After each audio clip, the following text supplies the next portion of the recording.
In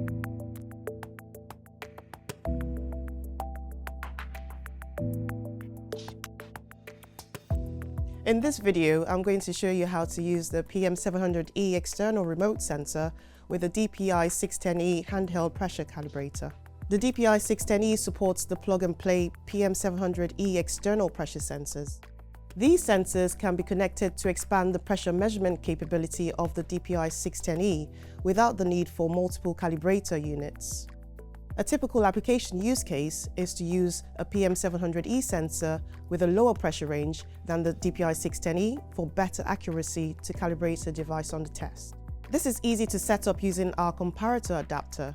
The comparator connects to the test port of the DPI610E and provides two outlet ports for making gauge comparisons. To use the PM700E as a reference with the DPI610E, first connect the comparator to the test port of the DPI610E securely. Next, connect the PM700E pressure sensor to one port of the comparator. Using the sensor cable supplied with a sensor, connect the PM700E to the DPI610E external sensor port. Attach the device on the test to the second port of the comparator. On the calibrator dashboard, select Tasks Application.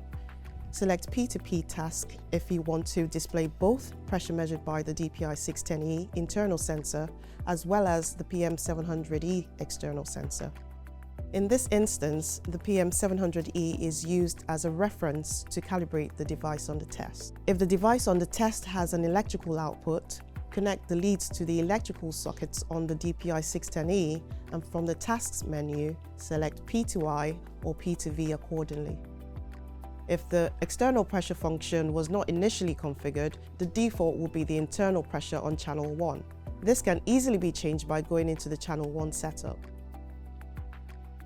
Now you're all set up to carry out your device calibration with a more accurate external sensor using the DPI610E.